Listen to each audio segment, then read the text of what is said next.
they're pointing all in the same direction. What is going on? Let me get this going.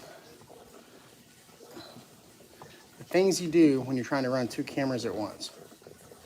Uno momento, por favor. What is going on, everybody?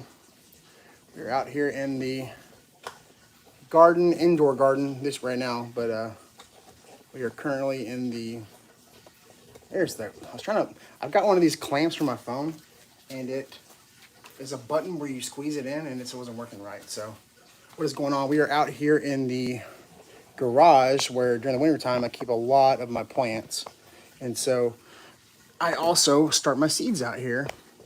Not starting a ton of seeds just yet. I know someone in the comments earlier, I reposted a video from the spring when I started a bunch of seeds, but the only seeds that I've started so far are my pepper seeds. I've started some hot pepper seeds. Got right here. Let's see what these are. I started them. Let's see. Started these on the 3rd. These are December 3rd. And we've got some Helios habaneros I got from Haas. And the chocolate habaneros I got from Haas. And then I got some Mayan Reds. They're a bit older, so they haven't really germinated yet. But we'll give them some more time. Tell you what, having the heat mat is a real helpful thing. Having heat mat is super, super helpful. If you don't use a seed starting mat, I would highly recommend using one. Instead of having a bunch of little ones, I need to wipe my screen. It's like, looks nasty. I don't know if it's just the lighting.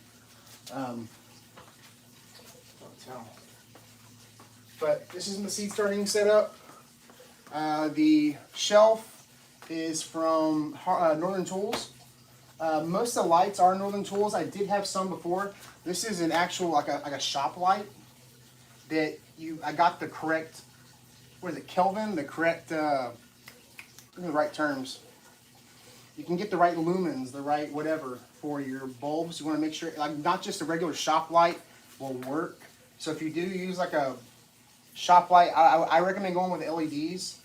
And these are, I forget what Kelvin, it's a warm day glow white, I forget what it's called.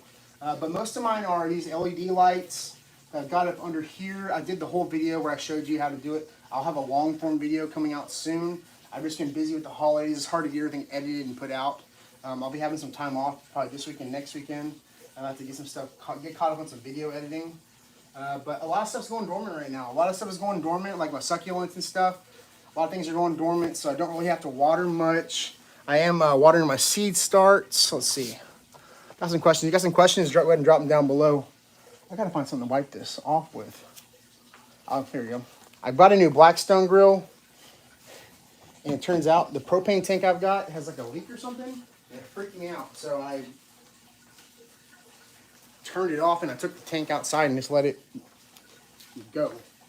So I had the paper towels and some oil out here to season my grill, but I didn't get to. Let's see. Right lumens in Kelvin, closest to 5700 you can get. Yeah, I forget what it was. I ordered the specific the right Kelvin, you know. Do you heat your garage or just rely on the heat mats and grow lights? So honestly, it depends on how many lights you have. I've got a bunch of LED lights. I don't have a count on them, but I got a bunch of lights. And so LEDs don't typically put out a lot of heat, but I got a lot of lights in here, so it puts off a good amount of heat. I only have the one heat mat, and it's not like a dialed like thermostat one. It's a you plug it in and it heats up to like 10 degrees warmer than normal, you know. So it's not crazy, but it does stay pretty warm in here. My garage is insulated, you know, and it's very rare that I need to heat my garage. We're in Texas and we haven't gotten a freeze yet, so we're pretty fortunate. But it's been staying pretty warm in here. Honestly, before I came in here earlier, I had the fan on just because it gets kind of maybe too warm in here. Let's see. Got some questions down below. Are your plumerias still outside? When do you bring them in? So my plumerias are still outside. I have not brought them in yet. Plumerias like are, I mean, until you hit a freeze, I mean, plumerias are pretty cold hardy. Even this year alone, I've had my plumerias outside at 33, and I have no damage to them whatsoever. So I'm actually very surprised that I didn't have damage on even some of the younger ones. But it's exciting. I usually will only bring my plumerias indoors if it gets cold enough, like where it's going to freeze. Like I said, I had them out there for 33 degrees, and they did okay. But once you get to freezing temperatures, you're going to have problems if you don't bring your plumerias in. But I'll probably bring them in here. I'll probably bring them in the garage. Let's see. I haven't put the walls and the roof on the greenhouse yet. Do cedar elm trees thrive year-round near the Houston area? Cedar elms, yes. So cedar elms, water elms. I'd probably stay away from the Chinese elms. They get kind of invasive. You know, they kind of grow like wildfire around here. If y'all hear that running water noise, that's actually my Lettuce Grow aquaponic water tower. We'll take you over there actually, because I have never ever. I don't know if y'all have had success with this, but I have never in my life had any success growing strawberries from seed. I've never had any success growing strawberries from seed. I can't get them to germinate. I don't know what it is, if it's just our climate or what, but here in Houston, but I have never had any success growing strawberries from seed. But this year, I bought the plugs. This is a Lettuce Grow farm stand. I don't know if y'all can see this very well. I'll turn y'all just a hair. It's a Lettuce Grow farm stand. It's got a tank of water down here, and it's got grow lights going all the way around. I think there's 6 little cups, almost like Keurig sized cups. And let's see, I think I turn off the lights manually every night when I come out here. If I was out of town, I'd probably set them to a timer. They do have a timer where I can set this, but I usually just leave it on until I turn everything else off. But the water, I believe, runs for 5 minutes every 15 minutes. And you can buy their like pre-grown little seed starting little K-pod looking things, but they come with the cups. And this year I just got some aquaponic little plugs. I don't know what this is made out of, but I've just stuck some seeds in these. And check it out. Those are strawberry seeds. I've never had any luck growing strawberries before, but this year I'm growing strawberries from seed. I'm so blown away. We also have some basil growing here. We've got some jalapenos. I literally stuck these. Oh, it's already got a root growing off the side. It's wild. So look, I planted these jalapeno seeds in these little things, and man, the root is growing off the side. That's nuts. The fertilizer that came with that was this dried powder, and I don't know what happened, but like it was on a shelf in my garage, and I don't know if it got too hot or what, but like it melted and like oozed all over the floor. And so I ended up throwing it out. So what I used, and honestly, I didn't test the water. I didn't test the water. I didn't do anything crazy. I just tossed in some of this super seaweed. It's a seaweed fertilizer. Local company here in Houston called Microlife. This is a low nitrogen, like no nitrogen. It's basically just a all-around plant health fertilizer. You can use this on seed starts and it won't burn them up. And I shook it up and poured some in there. It's doing pretty good. Like my peppers are coming up, my basil's coming up. I'm really excited. Really excited. All the adeniums down here are still blooming, which is pretty crazy. I mean, I took a bunch of pictures this morning. They look pretty good. They are dropping leaves, which is normal. When they go from being outdoors in regular sunlight and they come inside and go into like, artificial light, they're going to drop their leaves. They're going to drop their leaves and they're going to grow new leaves. I mean, some of these may just go dormant because it may just not be like what they like. And at that point, I'll stop watering them altogether.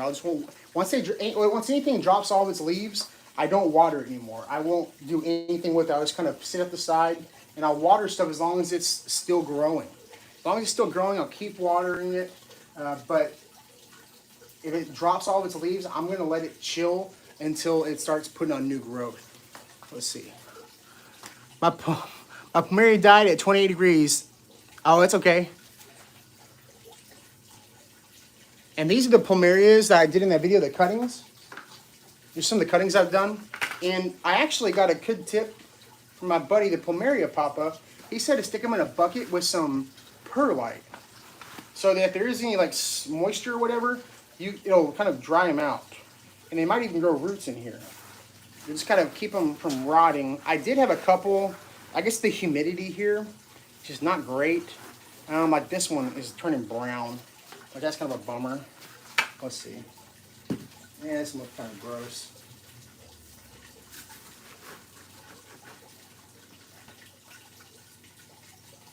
So this one, it might be okay still. If you notice that your plumeria cuttings will turn like black, yeah, this is trash. Hey, can't win them all. Can't win them all. I may just leave it. I'll leave it in there. And look, it's already, wow. That's wild. It's actually starting to grow roots. Huh. I may just leave it in here. See how it does. But I stuck all my cuttings in, my plumeria cuttings in perlite just to kind of dry them out. And they might even, like I said, grow roots inside the perlite. It's kind of neat. Put a 5-gallon bucket. And then you don't have to sit it under the grow lights. I kind of just had them here. Just left them alone. But yeah, all my plumerias are doing good. My Madagascar palms are doing good. It's so funny, we start collecting like Packy podiums and stuff. Everything is like nicknamed like a Madagascar palm. It's all Madagascar palm. It's weird. Let's see. This is that Dorstenia hardwoody.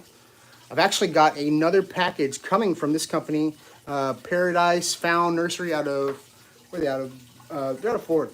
They're in the Tampa area. I got a bunch, not a bunch, I made a pretty significant order because I really had fun doing that unboxing. So, got a little package coming in from them on Thursday. I might have to do a live stream unboxing with that. That might be fun. What do y'all think? But yeah, I'm out here right now just kind of seeing how everything's doing. I was gone almost all weekend, and wanted to check in on everything, see how everything was doing. I actually, I did my sweet potatoes, and honestly, my sweet potatoes did not do great this year. But I pulled them up because it was starting to get cold. We were in that first cold snap, and I was like, well, maybe I'll save a cutting and root it all winter long in a jar of water, and then in the spring, maybe I'll plant it. So I'll have my own, you know, what do they call them? Sweet potatoes, slips. So I'll have a couple of these slips, and then I also took my vanilla bean. I don't know if y'all can see this. Let me see if I can point all this way. This is my vanilla bean orchid, and it is actually doing really well. It's doing really well in the garage. It's climbing around, going to the lights, and it was actually kind of grabbing onto one of my desert roses.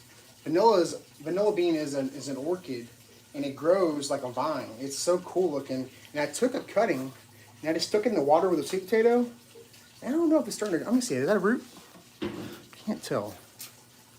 I mean, it didn't rot. I mean, so that's a good thing. We'll see. I've never rooted or propagated vanilla bean orchid, so we'll see how that goes. I'm gonna leave it in there with the sweet potato. But the sweet potato was grabbing onto stuff and starting to choke stuff out. Sweet potato is crazy. This is, I believe, that giant one that I have. Let's kind of leave it. Let's see what else we got here. Ton of stuff like adeniums and desert, like stuff that I haven't had a chance to repot yet. It's still in the nursery pots. I don't usually like to leave stuff in nursery pots very long. It's warming up out here. It's warming up in here. If I turn the fan on, it'll be way too loud. Oh yeah, y'all want to see the live unboxing? Okay. Yeah, we'll definitely have to do a live unboxing. Now that I can go live,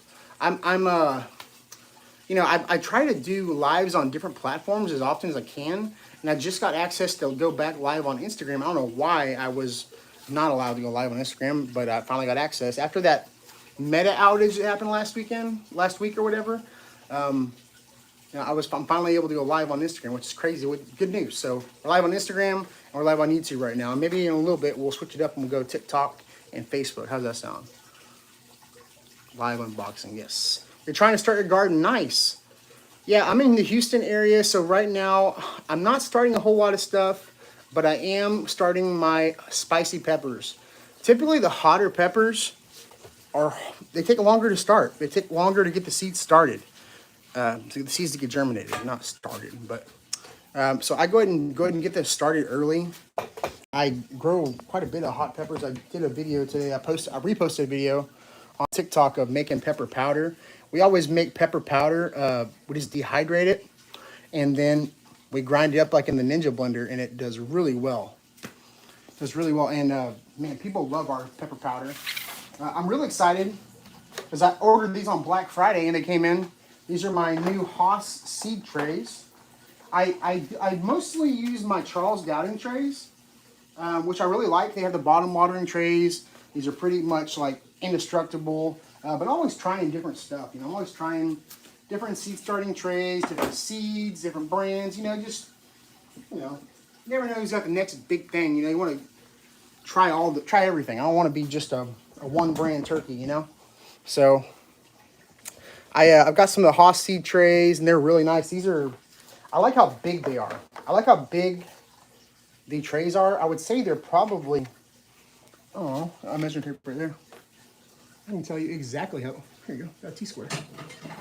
So the squares are about 2 inches by 2 inches, 24, and they're pretty heavy duty actually. There's a 5-pack.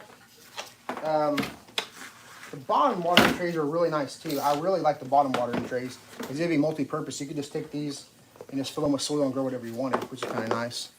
What kind of seed starting mix do you use? Right now, I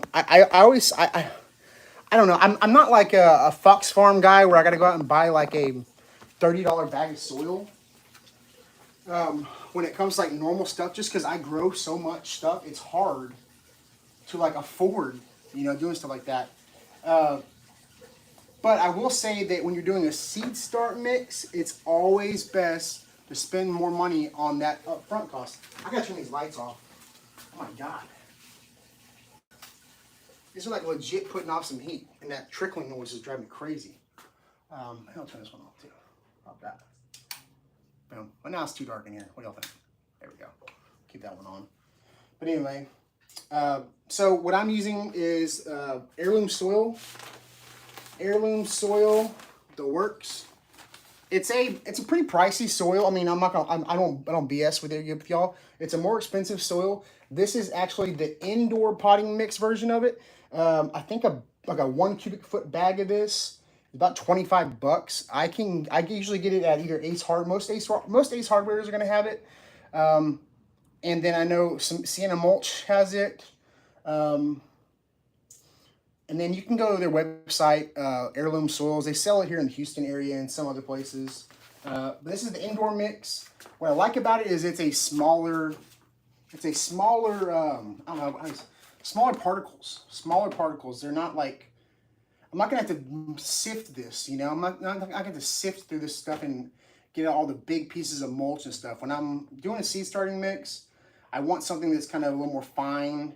Because I don't want giant pieces of wood in my seed starting mix. This gives me a pain in the butt. So I use this stuff.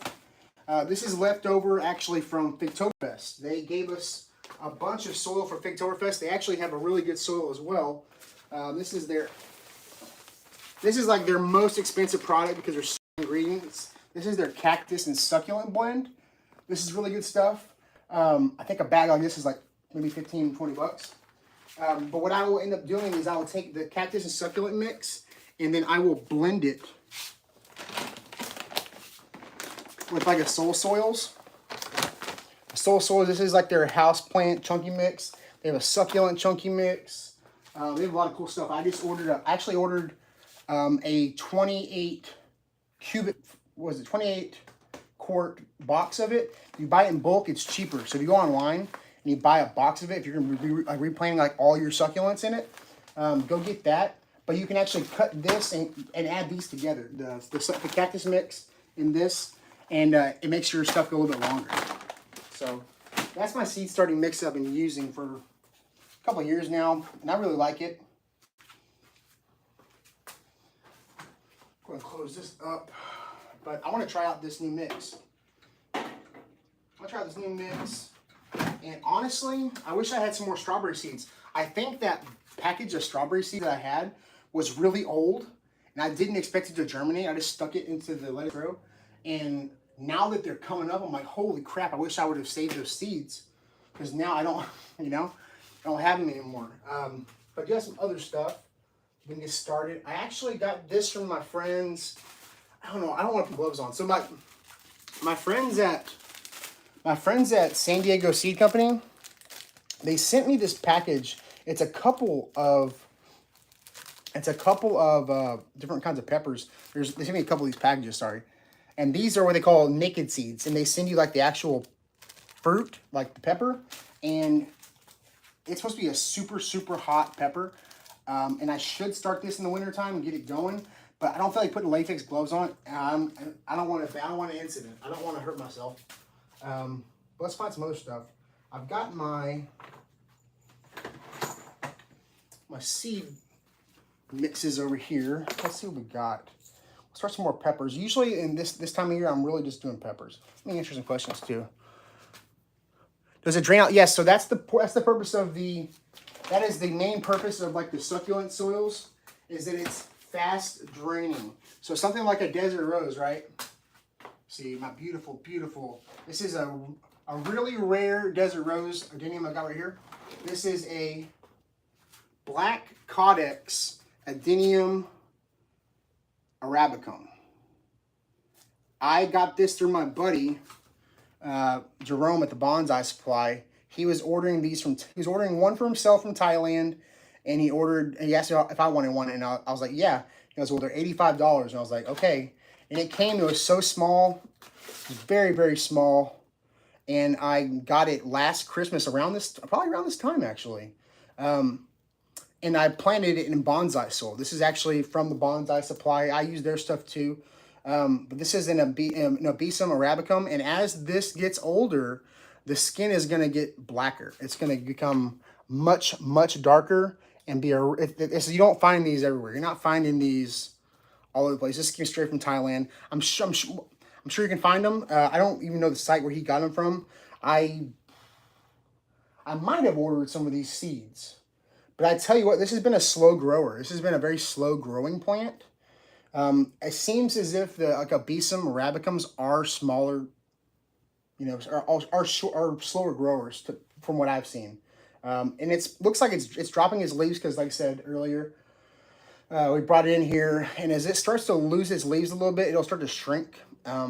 It's a caudiform. It is like a camel. It holds water, and they don't have to be watered all the time. But being out in Texas, I live in the Gulf Coast of Texas, it rains all the time. If I were to have something like this in like regular Miracle-Gro potting soil, that soil can hold too much moisture. It holds a lot of moisture with all the stuff that's got in there. So if you go using a regular potting soil, that's fine. You're gonna need to put your desert rose or even some other succulents like a Buddha belly. This is my my Buddha bellies right here. It's doing really good. It's doing really good inside the garage, actually. I think this is my first one I ever got. This may be the first one I ever bought. I don't know. I got both of mine at Jimbo's over in Santa Fe. But it's doing really, really well here. And I planted this one in cactus and I think I did a mix of cactus and succulent mix and the bonsai soil. It does really well here. But if you put something like this out in like regular potting soil, you don't want to do that because the potting soil is going to hold so much moisture up against that Codex, and it's going to rot it out. So I don't like to do that. So if you're going to do it in black soil, that's fine. That's what we call regular potting soil. We call it black soil. You'd want to put that like under an awning, and that way you can go out there and water it once a week. Because like here in Houston, it can go in rain for weeks at a time, you know? And you'll be at work and you'll come home and it'll rain 3 inches on your lunch break. You know, it's wild. So you just want to be able to manipulate what you're growing in, what your growing medium. And with this really quick drain soil, I'm able to control how much moisture my plants are getting so that they don't get damaged and ruined. That makes sense? Am I getting new seeds in the mail every day? No, I'm not getting new seeds in the mail every day. Nice. Miracle-Gro seed starting mix. That's cool. Do you save seeds from your garden and purchase new seeds, or both? What are your favorite seed suppliers? I typically am buying new seeds every year. It's a lot of work to collect seeds. It's a lot. I mean, there are certain people that just collect seeds, and then they like to do that, and that's fine. Usually it's easier for me to order new seeds. I don't do a lot of the same things every year from year to year. I do a lot of new stuff every year, always trying new things. So I'm usually just buying new stuff. Seeds don't last forever either. So like you got to constantly be rotating stuff, trying, you know, I got some seeds I've watered, I started in here that aren't coming up, and they're older seeds. Those radishes that I planted out back, you know, I didn't know if they were going to be good or not. And so I planted a ton of them, and a lot of them came up. I was surprised but then some of them didn't. So you got to play with it a little bit, you know? Let's see. I just bought one for earlier this year. It was labeled Batman. Ever heard of it? No, but does it ever go, I'm Batman? Let's see. I'm just using 100% coco coir. Yeah, you got to be careful. Well, so for your seed starting mix, yeah, that's fine. You can use coco coir for your seed starting mix. Just know that coco coir doesn't have a lot of nutritional value, so that if you are going to like continue to use seed starting mix, once you transplant, you're going to want to go to something a little more diversified, or you're going to have to supplement with like a liquid fertilizer or like a really low concentration, like granular. I know Haas sells a seed mix that has a little bit of a little oomph to it. I was talking about this earlier. I really don't fertilize my seed starts very much, but like once I start getting them transplanted, I will use something like a MicroLife. This is just called Super Seaweed. It's 0.03. It's just a lot of potassium. So I mean, it's just going to be healthy overall for the plants. You maybe use this like once a week or something. I'll be doing a bunch of seeds this way. I mean, honestly, probably in God, it's almost Christmas already. I started a lot of my tomatoes in like January. I'm gonna do more squash this year. After I saw my buddy up in Ohio, Dirty Pump Gardening, he starts a lot of seeds over winter, and I'm always surprised at how big of a pot he transplants to. So like he'll have like selling tomato plants or tomato plants that he's grown that are in like 3-gallon pots, pulling them out of the garage or out of his basement. And so that kind of gives me a little bit more, you know, makes me believe that I can keep the tomatoes going longer in seed starting material and seed starting box. And because I mean, sometimes I'll put them in the ground right out of like a 3-inch pot, but maybe I wait and put them all in 1-gallon pots. We'll see. I got my new seeds from Amazon like 3 weeks ago. Nice. I collect a lot of seeds. I currently have 10 pounds of loofah seeds from this year's harvest. Jesus. What's a good peat moss to use for seeds? I don't use peat moss at all. I don't use any peat moss. Unless it's in, I think most of it, I prefer to use mixes that are using coco coir. Peat moss is not like a super renewable resource. It takes a long time for like peat moss to renew, and then like only certain companies have like the rights to them. So it's like a monopoly on that stuff, and they control the amount. It's weird. It's kind of a touchy subject. I don't know. Scott's owns a lot of it, like in Canada and Eastern Europe. So I don't know. I don't have a problem with people should do whatever they want. I just don't really use any peat moss for anything. It's not my favorite. A lot of people are switching to coco coir because like coco coir is super renewable. And it serves a lot of the same purpose. If you're using like fertilizer and stuff, then it kind of replaces the need for peat moss. But some people swear by peat moss, and a lot of people like, I've always used peat moss, so I'm gonna continue to use peat moss, and so that's what they do, and that's fine. People should do whatever they want to do. I prefer to use coco coir based soils when I can, but you know, it is what it is.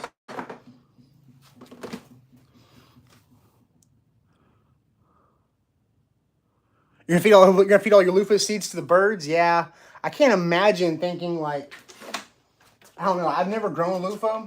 I know people that do, and like, I don't know. It's just too much for me. I don't need that. I don't need that much drama in my life. Loofahs are wow. They grow like crazy, so I'm good. I don't think I need any loofah. Let me grab my soil mix and my trays. Thoughts on rose soil for seed starting? Yeah. I mean, I don't see why not. It's usually kind of sandy, so it's for good drainage. That's another thing with seed starting materials. You want to make sure it drains really well. You want to make sure it drains pretty well because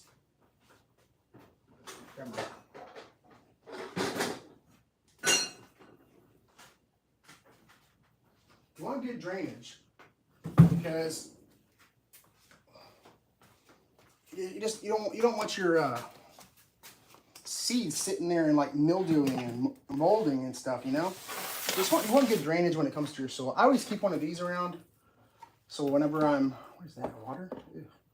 What's this sticky? What's that from? Oh, what is that? I have no idea what that's from. I have no idea. Oh, that's really sticky. I don't know what the hell it's from. Ew. I'm not using that. Anyway, good drainage is key. You don't want to like overwater. I've got these bottom watering trays. I don't like fill them up all the way so that they. Some people will water from the roots, and that's cool. Sometimes they stay too wet. I don't like wet feet on my seed starts, so I'd rather water more frequently and just use the bottom watering tray for like just to hold the water so it's not dripping all over the floor. That's just me though. I mean, you should do whatever you want to do. Hold on a second. Not obviously you shouldn't do everything you want to do, but that's implied. Let me see. Let's see what I got here. I got a package from Haas here with some more seeds in it. Let's see what else we got.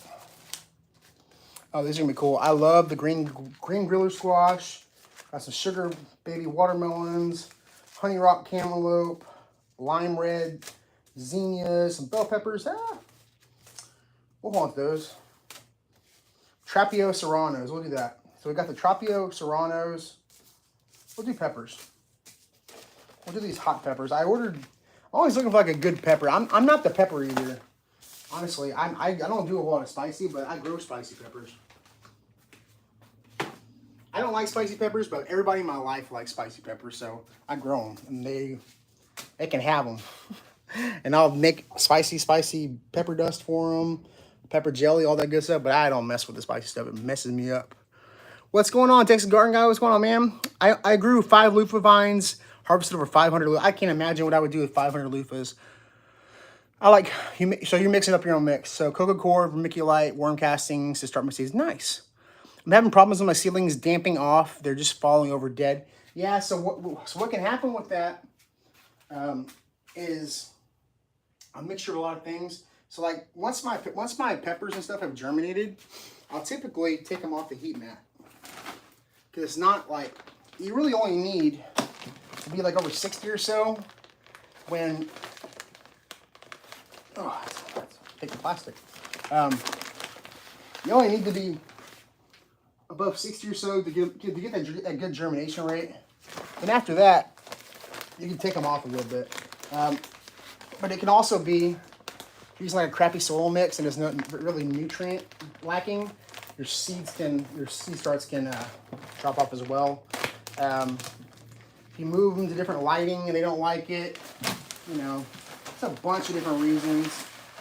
I think Greg from Haas was talking about this a while back. He was talking about the nutrient value in your soil.